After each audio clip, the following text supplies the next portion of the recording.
When to hold 'em and when to fold 'em. It's Star Trek 245. Star Trek 245 when it's Trekland Tuesdays live with me, Dr. Trek, Larry Nemecek, coming to you live here as we do every Tuesday from the heart of Trekland, right through Portal 47 for some clarity, sanity, and the big picture in things Star Trek. I'd say everything Star Trek, but that seems a little broad-minded. No, I'm glad you're here back with us. Hey, here we are again. Lots to do today. Thanks for being here with us. Coming to you right out of Trekland. As usual, we are going to pontificate a little bit here on the theme. As usual, I've got the chat going here full blast. So jump in there if you're a veteran, you know what to do. If you're new with us, hey, and you're coming in on Twitch or YouTube or Facebook Live, just know that Facebook folks are only going to see their own comments. Everybody else will see everyone's. Just to know. But yeah, we're going to talk here on this topic, vague though it may be. Take a short break. We'll look at the parent analytics this week and maybe some more. And then we'll get to the live chat full bore. So yes, everybody, including you Twitchers, I'm not doing chat until just a few minutes into the show, okay? And I've got, this title notwithstanding, we've got an unboxing to do today. Plus, on top of all of that, I've heard a trusted report. I can't find it on the Google at the moment. This just broke about 20 minutes ago. Something about Star Trek Arabic number 4. Something about this new Star Trek movie that's supposed to be out in December 23, so they better get on the stick, as my mom used to say. Something about the IATSE Union Board in Atlanta posting production involving the next Star Trek movie. Somebody's talking about it out of the union circles, out of their boards, but it's not broken through yet. Maybe that's just a rumor. Maybe that is a misjudge. Maybe that is a mischaracterization, misframing of something going on. But that's out there. Also, that's not part of what the main topic today was, unless you look at the broader picture. When I'm saying when to hold them, when to fold them, Trek folks, I'm talking about your beliefs. Your canon beliefs, your beliefs about what Star Trek is and isn't. And yeah, I know, we're picking at the core of what drives Star Trek fandom. From the two kids arguing on the playground, all the way up to adults having a bar fight, something animating a con discussion, something animating a live chat or a social media. Most of the time we used to smile at that memory. There are times when that can turn weird and dark and toxic. But I'm talking about the things that make fandom of anything. Fandom of sports teams, fandom of any franchise, fandom of anything that draws people together, especially when hopefully there's not life and death and money involved. I.e. it makes it fun because this thought process started. I was watching, we were watching the end of Prodigy last week, waiting for Discovery to make its return this week. And yes, some of us were paying attention 6 months ago when they were actually announcing the Chakotay news first broke. But also the fact of other characters from the Alpha Quadrant, other characters who were not Prodigy child slave miners or villains, just normal Starfleet characters. One of them a Tellarite doctor, one of them an Andorian first officer. They were mentioned, and the Trill Ensign at navigation, they were mentioned in the same breath as Chakotay. First blush is thinking they're part of his crew. Apparently, maybe they still are, but dawned on me at the time that we're going to have a show, a Star Trek series, with a Tellarite teenager, Jaglin Pog that everyone knows now, and a Tellarite doctor, a mainstream Starfleet Tellarite doctor. Now, it's animation, I know, and that's in the subservient crew that's going to be a footnote to the big series in most ways. But it was kind of exciting. There was a time to think having a Tellarite main character, I know it's animation, so there's no makeup debate to happen. Although there's a vicious look that we'll talk about.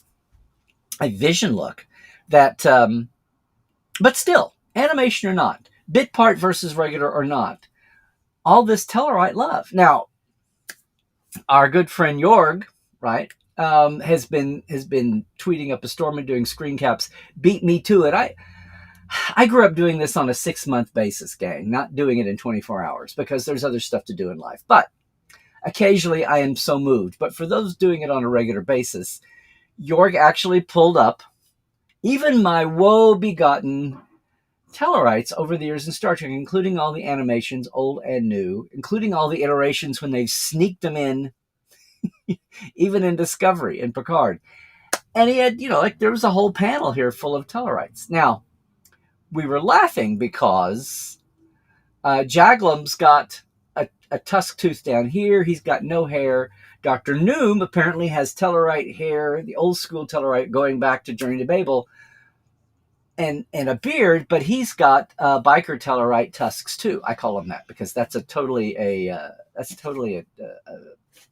new. I was starting to say JJ, but you didn't see Tellarites in the Kelvin movies, but at the beginning of Discovery, sure, a Kurtzman era.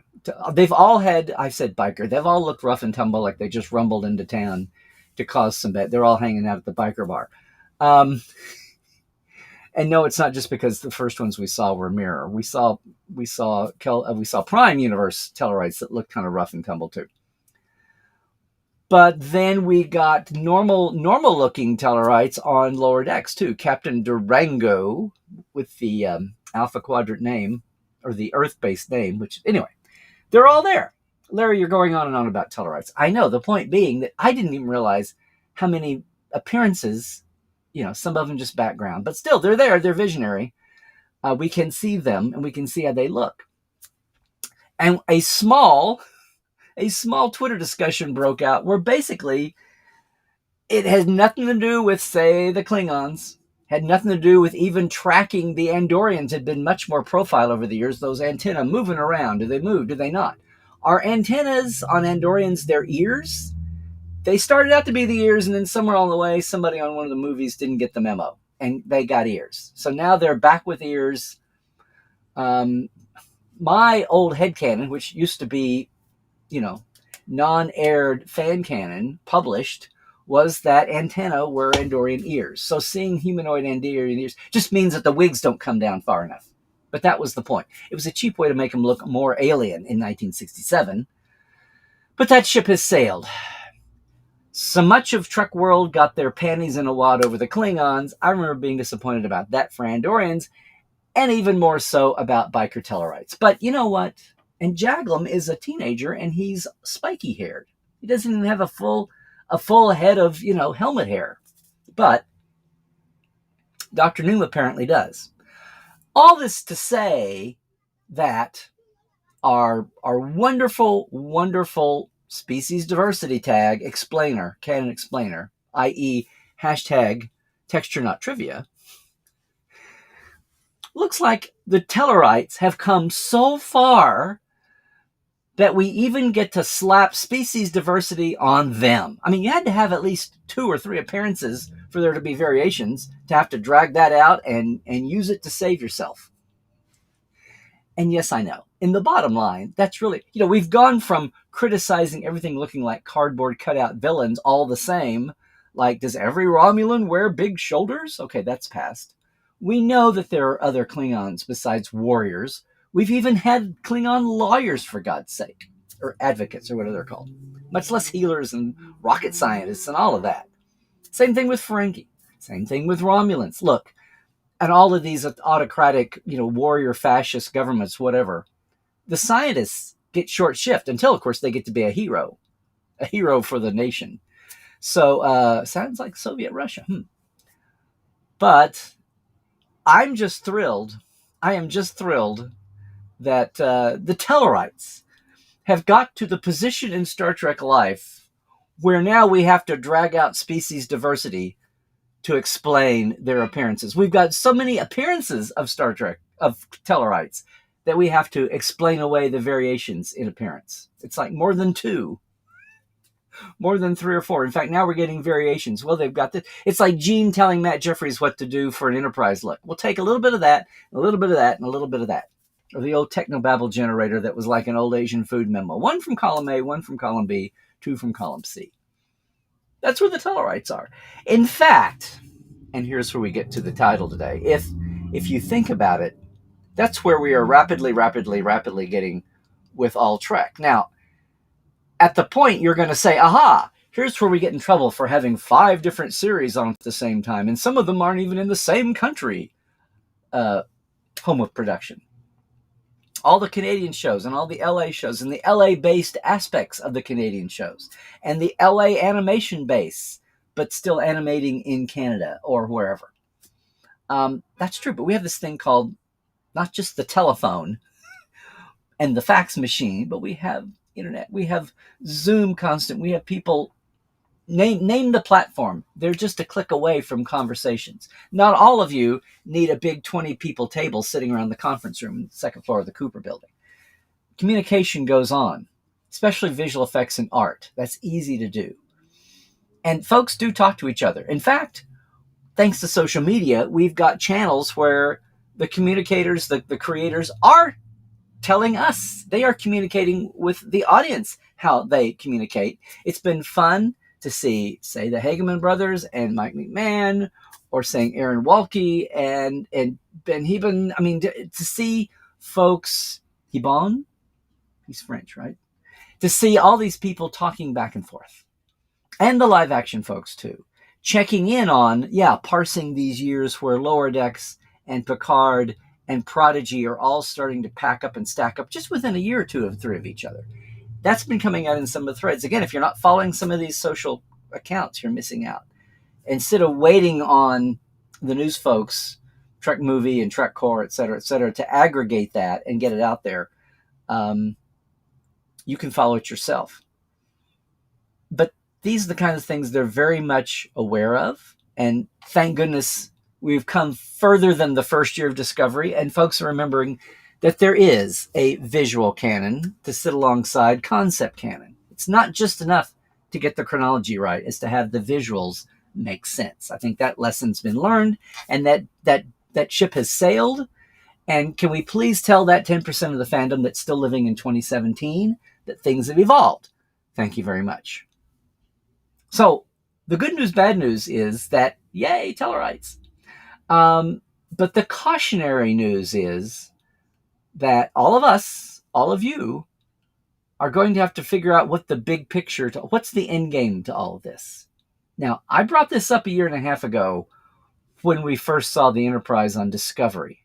And then it kind of doubled down the minute Strange New Worlds was announced. I have since learned and heard that some of the excesses of the Enterprise bridge in Discovery, I mean, it's been out there, it's not a secret message, but the Enterprise has been pulled back, has been toned down. And, it was just in a battle. You can get back to the good old bridge module theory of why the bridge modules keep changing, even from 4 to 5 to 6, talking about original series movies. So we can employ that. That's kind of an engineering version of species diversity, if you think about it. So I'll hang my hat on that if it helps, until we get our human parameters under control. The guardrails are guardrails, but there's a reason why the style of the guardrail might change from mile to mile. When you cross the county line, when you cross the state line, the way the highway looks, it's 4-lane, but the 4 lanes look a little different than they did back there. That's kind of the same thing here, to torture a poor, tired metaphor. Bottom line here is, I brought this up 1.5 years ago, I'll bring it up again. After Strange New Worlds, some of the seeds have been planted for what to do with the beloved original series, to put it in the box that it deserves. I've been reading also recently where some young buck has been rediscovering Gene's novelization of the motion picture, the only piece of book fiction that Gene ever had his name on, and pointing out how they set the stage for the preview, the foreword written by Captain Kirk before Gene's own foreword as the communicative person at that time, how Captain Kirk is laughing and also be warning gentle readers that those published video editions of his missions might have been trumped up a little bit for public consumption. That's right. As early as 1979, Gene was trying to set the stage for realizing that eventually that 60s cheap look, now compared to our luscious movie era when we're spending all this money, that there might be a need to have an official reason why there was such a whiplash effect of look from the original series to the movie era. Oh no, it was 2.5 years. Everything changed in 2.5 years. Now, I know some folks have tried to pave that way. It's one thing to, we know now that Starfleet has incredible uniform shifts. Speak of all those series and that narrow time window, we're actually retconning as we speak why there are so many uniforms floating around. It sure puts that whole DS9's uniforms are the station-based version of Starfleet's ship-based version, next-gen uniforms. Well, hold my beer if you want to go with that one. We're getting there. But Gene was doing this back in 1979. He knew when to hold them and when to fold them, and he also knew how the fan mind worked, and he also was among those 4 or 5 people who were writing memos 15 years earlier. Yeah, making fun of Spock names, Vulcan names. Yeah, writing the memos about who were the ships in the fleet of the Constitution, or the Galaxy, or the Starship class. He was the one that started setting that down the minute Star Trek leaked beyond his brain, and thank God it did. But good on him for even realizing then, in an aspect that we could not hope to get to grasp until 10, 15, 20, 40, 50 years later. But he planted the seed for understanding that as much as a lot of us believe it. And as much as, and this is Worf's line about we don't discuss it with Outworlders, times 10. It's a cute line, but it immediately recognizes the issue. Well, relics, trials and tribulations, in a Mirror Darkly, all recognize the issue in being slavishly loyal, making our little hearts go pitter-patter with sentiment and nostalgia in the time of recreating that original series bridge look for Scotty's hologram, for the Orb of Time's throwback, and for a Mirror Universe version of the Defiant in Inner Mirror Darkly for Enterprise. That's the problematic issue now, unless we somehow tie that into the... We're basically going to get to where the look of the Enterprise from Strange New Worlds going forward, which does bear a lot more resemblance to the motion picture bridge. We have, what had happened between 1964 and 1978? Well, a lot of things grew up, including a budget, including respect for sci-fi and respect for Star Trek. And that may turn out to be, much as we retcon Janice Lester's line about there's no room for women in your Starfleet, in your world, as captains, as much as we retcon that to be Janice's derangement, not the absolute truth, not reality, we may be retconning not a line, not a dream, but all 80 episodes might get basically thought of as the public consumption model of Kirk's original 5, which then throws you open. If you want to recreate those 5 years, you can. If you want to say that some of the aspects of those shows played a little fast and loose with public consumption, which brings up the idea of what did the powers that be think that the public of the 2260s, what did they think that viewership could and could not handle, and what was best to keep from them and not keep from them? That could be intriguing. That could almost be a way to get on top of this and handle it. But that's the creator side. I'm talking about the audience. I'm talking about fandom. And we've already seen, I saw today, people who were babies in fandom 5-6 years ago, at the dawn of the return, at the dawn of the podcasting and YouTube streaming era, the key there, just folks 5, 6, 7, 8 years ago who I thought of as babies on the national stage, and good on them, talking now about realizing all the fans coming in now are even more distant from older Trek than they are. And that's fine. That's the way of the world. Go back to all that. That's the way we look at fandom, who thought the Next Generations was heresy. The people, we can find their letters in Interstat and Starlog now who are saying, oh no, it's not my Star Trek. because not so much because they were narrow-minded, but because they were living in the paradigm they'd always known. And the paradigm shifted. It's what happens. It's called a healthy society and healthy culture. What's the alternative? Stagnation? Is that what you want? That gives us the Middle Ages for 1,000 years until we get to the Enlightenment. Much as some people are trying to take us back there. But no, we're going to keep pushing forward. The onus here is on what Will used to call the great normal majority, even though they don't act like it at times. But we're wanting to do the new, the exciting. And it may come a time, I'm just telling you, there may be closer in options that we have to deal with. I love the younger generation that already thinks that next generation is moving way too slow, like an old 80s, 90s series. We talk about this perception on the 60s on the original series, but that may be it. We may be closer to an acceleration time with recent fans already noticing this. We may come to the way we finally once and for all dispose of, or the way we put the 60s series on the shelf with its little brass plaque, is to say that this was the public consumption version. This was the low budget, literally the low budget, dumbed down for the audience's version of reality. I know if we have replicators and holodecks, who cares?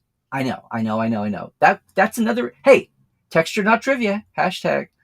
That's another example of somebody yet to deal with.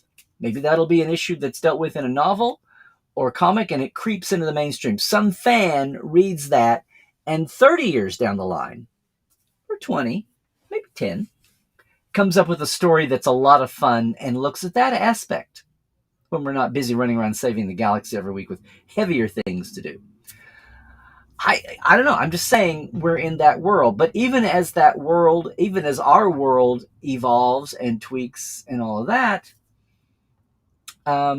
that's what I mean. I'm doing an Ollie point to the top here. That's what I mean by when to hold them, when to fold them. I'm talking about your feelings about canon. And I say this as a canonista.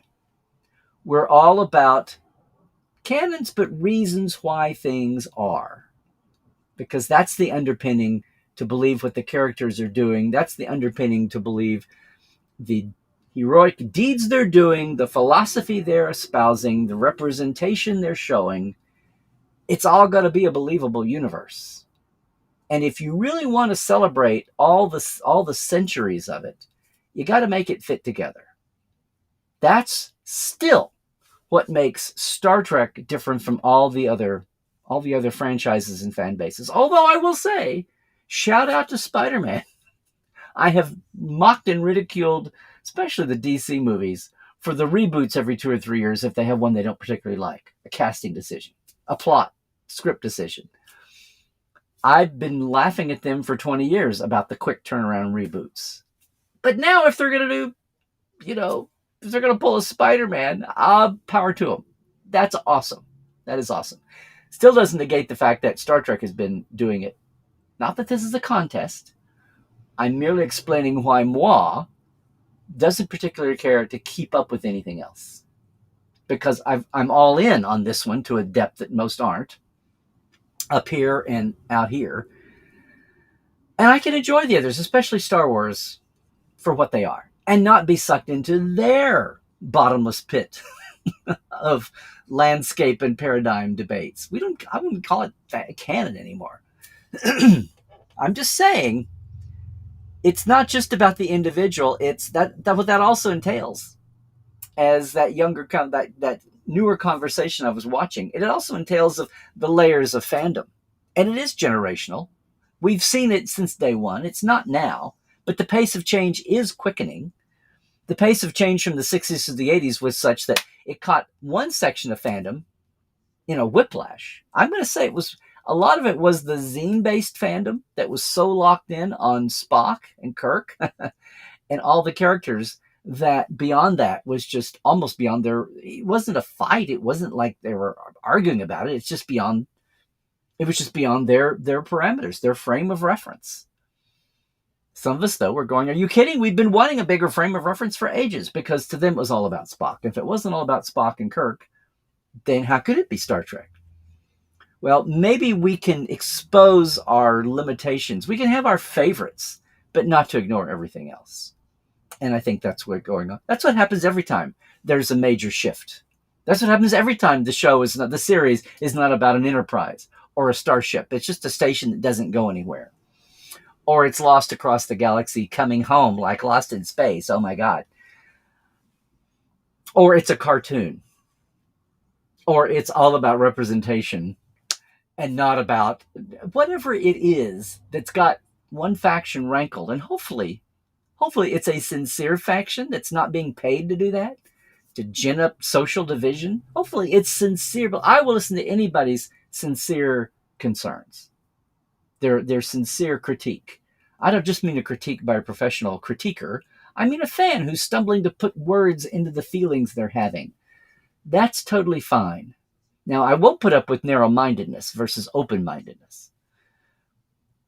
And you're free to go enjoy what you want to, but if you can't sit here and civilly talk about it, and we've been debating that we've been encountering that and trying to get our arms around that for the last 5-6 years, ever since we came out of stasis and stagnation and had fresh Trek. Of course, it's not going to suit everybody. Of course, I'm saying it's going to be rusty Trek until the well-oiled machine gets oiled up and going, the way it feels like it is now. And yet, even then, there will be rough edges to round off as we go along. Why did Savick cry in Star Trek II? She was half Romulan, but then that changed.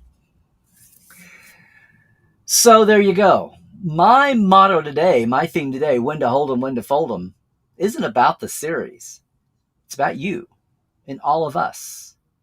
At what point do we hold on as long as we can to what we believe in? And then when do we fold it? When do we fold them to give up, not on Star Trek or our beliefs, but on our attachment to a belief? Because no one says you can't sit there and get dealt in for the next round. And no one says that last hand isn't an outlier. And that you really are a pretty good poker expert. Everybody has their comeuppance. I'm just saying. This theme today puts the onus back on everybody. Everybody talking about when to realize the gig is up on Klingons that all Klingons looked exactly like the 79 to 2005 Klingons. That all Tellarites look like Gaff. You got to know when to hold them. You got to know when to fold them. And just get a new hand and play on with all the folks that brung you to the poker tournament or to your best friend's house. It'll open up understanding. It'll open up enjoyment of Star Trek. I'm not saying ignore or stop taking notes. Don't you dare take away my ability to take notes. I'm just saying, if we're going to keep rolling, if we really want to say that we're proud of this thing for lasting 55 years, 56 and counting, to get to 60 and 75 and 80, and dare I say it, 100, if we're really going to get there, we're going to have to know when to hold them and when to fold them. Even in the case of bad decisions, eventually, somebody will come along and smooth it over. It won't just be such a matter of retconning. It'll be canon smoothing. Because I've been doing that since the late 70s, since I was a kid in high school. And there was a lot less to smooth over then. I don't know. What do you think? Have I stirred something up? Has everybody totally... Have people gone off on the Atlanta rumor? I can't call that a rumor because it apparently started with something. It's hard to call that a rumor. But I want to do one more thing today. This is exciting. I've got an unboxing. Hey, everybody. Yes, it's an unboxing here in Trekland. Now, this is not a new product. It's relatively new, but it's not completely new. But I have some... okay, get it on camera, Larry. Get it on camera. I've got some thank yous to do behind this. And I hope... Well, wow. We can edit that in post. Okay, and down. This is where you call it. I hope I'm not cutting the thing inside. Much less cutting my finger. Alrighty. Oh, there we go. And lots of, oh look, it's styrofoam. Okay. And this week's 4:30 movie lotto winner is... Turn that hopper. Okay. Does anybody know what I'm talking about? I think you can see the thing, even through the bubble wrap. What do we got here? I happen to mention everybody is excited about the Playmates figures coming, and I am too. But I realized that I had been negligent about adding to my little collection right up here, because about the time the Toys That Made Us was emitted, we've had the big comeback for the Mego figures as well. They're sentimental too, and I realized that I somehow missed out on the Smock McCoy. Not the Spock McCoy, but the Smock McCoy. What I used to call the lab jacket, which makes no sense. This is the new Mego. This did not exist. This was not an original figure. I happened to mention this to my friend Bonnie Moss, who is not only a long-time Leonard Nimoy collector and Spock fan since she was a kid, but also a survivor of the Con of Wrath and a big donor and associate producer there. She knows about my Will Rogers, much less my Dr. McCoy and DeForest Kelley appreciation streak. And somehow it came up that she knew Frank Wojo at the new Mego. And happened to put in a call, and lo and behold, I find out that I have a Smock McCoy heading my way. So thank you, Bonnie. And thank you very much to Frank. Frank at the new Mego. Yes. They've done there you go. Isn't that adorable? Isn't that adorable? Now we need dress uniform. We need dress uniform versions. Because it always looked like the material in the Spock was the same as the dress uniforms. I know that now it wasn't, but in your crappy little color TVs of the 70s and 80s, it looked like it was. And Nurse Chapel's dress uniform was the same. It wasn't, turns out. But it did. Anyway, that's awesome. He is not leaving the box at all, and he's going right up there with his original edition 70s that I bought for $1 something in a bargain bin in the 80s, Mego McCoy, and a couple more. So thank you. Thank you, Bonnie.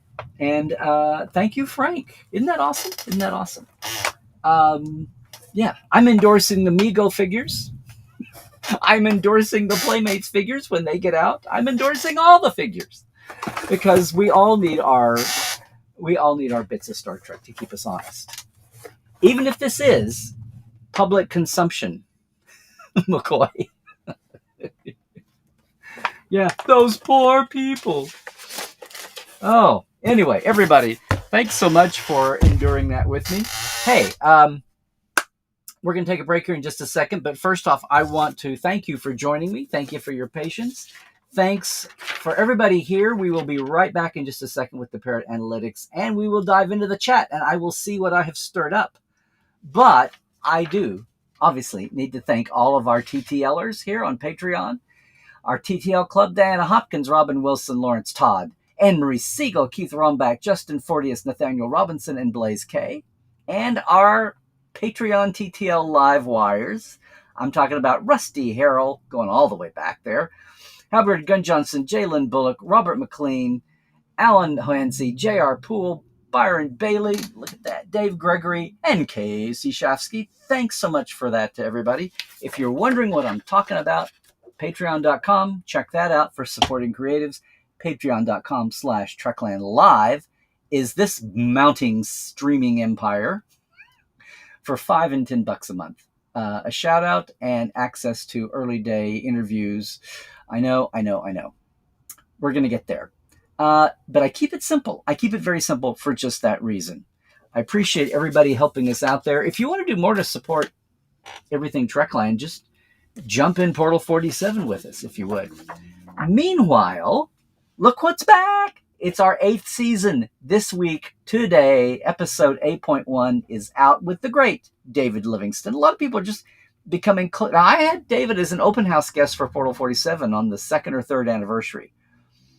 But now more of fandom even is relearning what a great guy he is through the Trek Talks big event that just recently happened. So he's our guest this week because he was there at the beginning of TNG through the entire Berman era, first as a line producer, first as UPM, unit production manager, then line producer, and then for the last several years as a director, the most prolific director of the Berman era. He's our guest this week on the Trek Files, on Facebook, on everywhere. Twitter, just the hashtag. Podcast.roddenberry.com for all the Roddenberry podcasts. Hope you could check it out today and join us. Join the Facebook page. Also, I'm going to announce this today. Do you Discord? We're starting our Trek Files Discord as another way to communicate. Facebook has its limitations. It's great for posting the documents of the week as well as the podcast. You can get the podcast anywhere. All the places you get podcasts. But we're going to start a Discord channel. It may be up as I say this. I may have an update. So if you Discord, we're offering a whole new way to actually meet, because our community for Trek Files is kind of scattered. We don't have the unity that we enjoy here on Tuesday, much less the unity of community that we have on Life Support Live. We'll be back Saturday as usual. Dr. Ollie and Dr. Trek, one of us is a real doctor, going boldly through uncertain times. Love it if you could join us. 10 a.m. Saturday Pacific, 1 p.m. Eastern, 6 UK time, 7 Central Europe. And yes, just like today, we have a global audience. We're mixing Trek and daily health living tips. It's an insanely fun time to join us. Most of all, everybody, on all the socials. Like and subscribe me at Larry Nemecek's Trekland on YouTube, on Facebook, and yeah, even on Twitch. Twitch is, Life Support Live. It's YouTube where I hope everybody can go subscribe. Twitter is just Larry Nemecek. And again, if you really want to deep dive with us, you can see a hint of what I do here on our live show. Come over and join Portal 47. You'll be glad you did. Portal47.net. Now, I am going to take a real quick break here, and then we'll be right back for everybody watching live.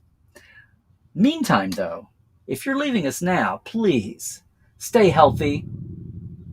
Do all the things. We're almost out of this, but not quite. Some more than others. Some are really behind the curve. Do all the things, would you please? And while you're there, stay woke. Keep your eyes and ears open for sources. Check the source. Check out that it might be something you never heard before. It doesn't make it untrue. I guess I'm saying Trek well, everybody. Whoa.